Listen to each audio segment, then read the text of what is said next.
Guys, mga beshi, maluwag na ang Quiapo. Pagbabang maluwag-luwag. Ayun. Ayun yung tanaw agad ng simbahan. Unlike before. See you later. Mula sa Beersheba, naglakbay si Jacob. Siya ang kanyang mga apo at mga manugang ay sinakay ng kanyang mga anak. Ayun na nga sa kasagsagan ng init, pupuntahan natin dito sa Kingdom Market dito sa Quiapo, yung kinakainan ng bulaluhan. Sabi nila nagtaas na rin ng presyo, pero sa halagang 150, meron ka ng only soft drinks, only refill ng sabaw, and syempre only rice. Okay, try natin. Thank you sa mga nagturo. Malapit na tayo. Tignan natin kung maraming tao. Siyempre kung sobrang madami, hindi tayo mag-go. Pero so far, mukhang hindi naman dagsan. Wait lang tayo. May tawid na. Well, for experience, nakipila na rin tayo, guys. Mga bese ko, eto sila para makita. Gaano karami waiting sa labas at gaano karaming kumakain sa loob. Ito yung mula sa likod ko. Ito naman yung papunta. Papunta.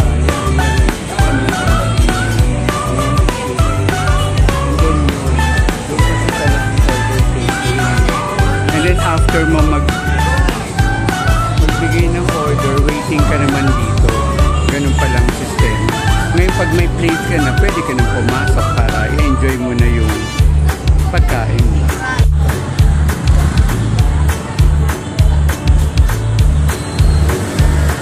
Ayan yung pilang nakita nyo dito sa Mr. Bulalo. Dito yan sa Quinta Market, katapat ng BDO, Quiapo Quinta Market. Ayan. Ano pa hinihintay nyo guys? Yung may mga time pila na nang ma-enjoy natin ng masarap na bulalo. Ano yun? Beshi, malapit na ako. Diyan tayo order kaso 15 pa yung pagdadaanan ko. Kaso dun sa aling yung mukhang di matapos-tapos yung transaksyon, parang isang malmali in order. Buffet yata ang mag-i-eksena nila. Ayan na, 5 na lang sila.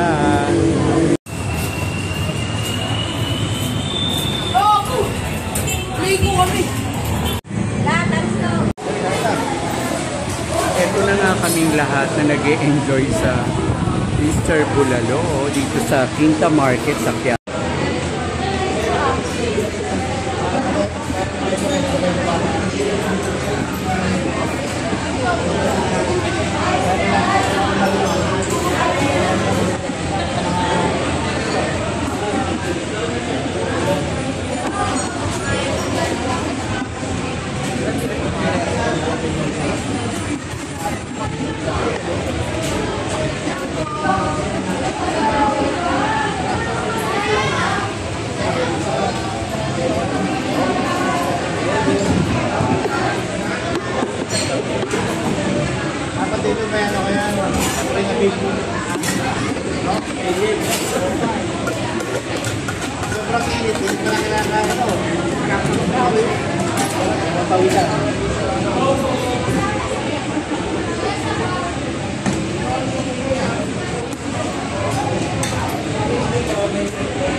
Tapos na akong kumain pero ang dami pa rin pumipila at punong-puno pa rin ang Mr. Bulalo. Dito yan sa tapat ng BDO Quiapo Quinta Market.